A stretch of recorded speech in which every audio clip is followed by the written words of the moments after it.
The Revenge, bagian 2, penulis Neng Neng. Aku harap kamu masih tahu diri, Kiara. Suara Anet memecah keheningan, membuat Kiara menegakkan posisinya, lalu menoleh ke belakang untuk mempertegas pendengarannya. Seperti biasa, rahasiakan apa yang terjadi hari ini dari suamiku, ucapnya tanpa beban.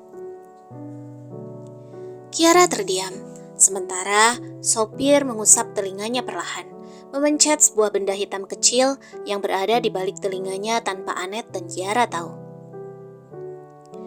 Kenapa Nyonya tega mengkhianati tuan muda?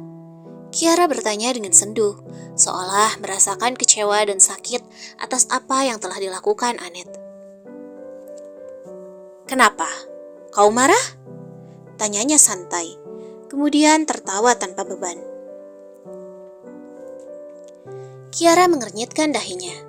6 bulan lalu, perempuan ini dinikahi oleh Andra.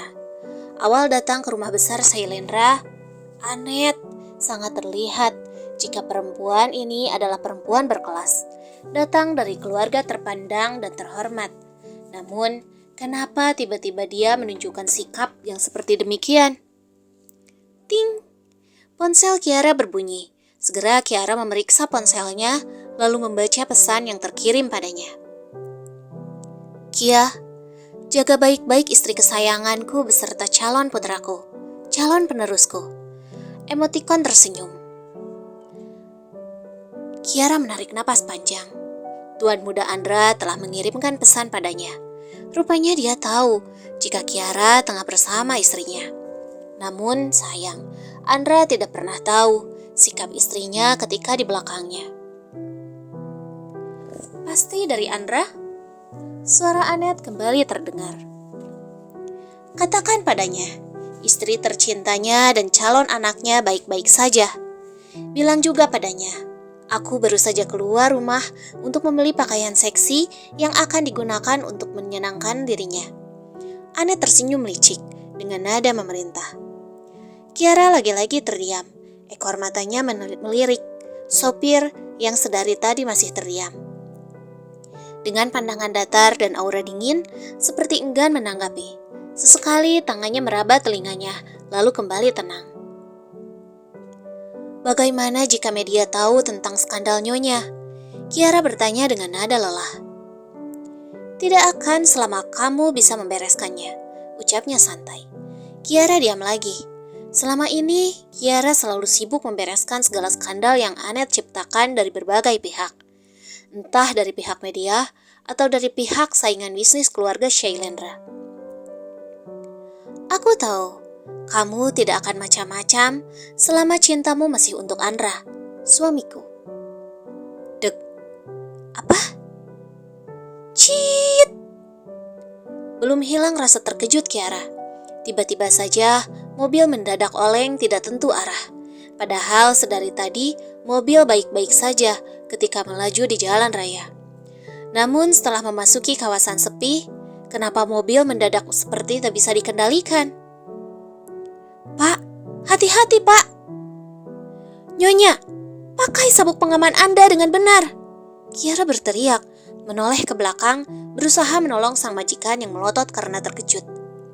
Nyonya! Kiara mencoba beralih ke kursi belakang, melepaskan sabuk pengamannya untuk melompat ke belakang. Ah!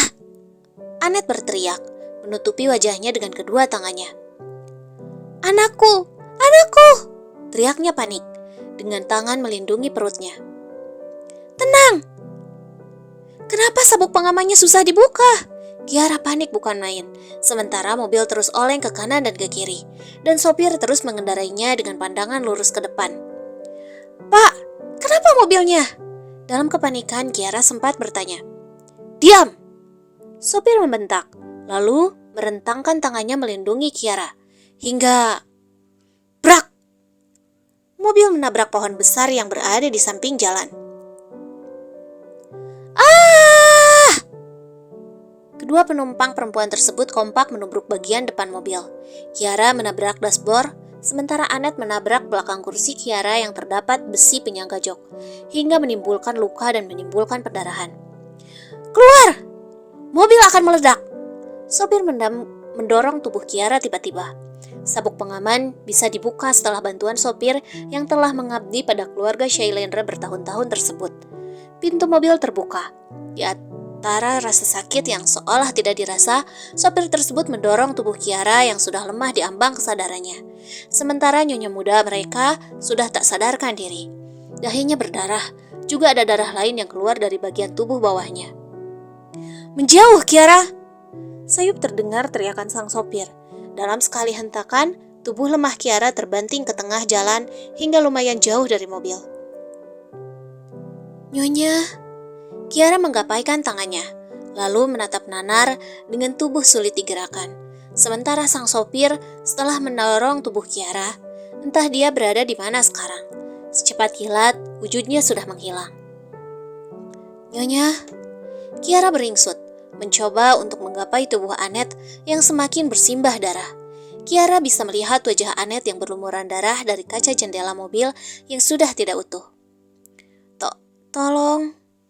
Rintihan Kiara tidak terdengar begitu jelas, namun sebisa mungkin Kiara merangkak, lalu berdiri, berjalan tertatih menuju mobil yang masih ditumpangi nyonya mudanya.